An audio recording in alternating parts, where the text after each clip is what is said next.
السلام علیکم ورحمۃ اللہ وبرکاتہ۔ بہترین خواب۔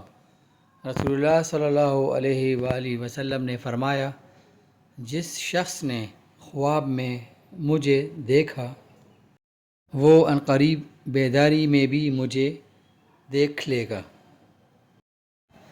یا فرمایا، گویا اس نے مجھ کو بیداری کے عالم میں دیکھا۔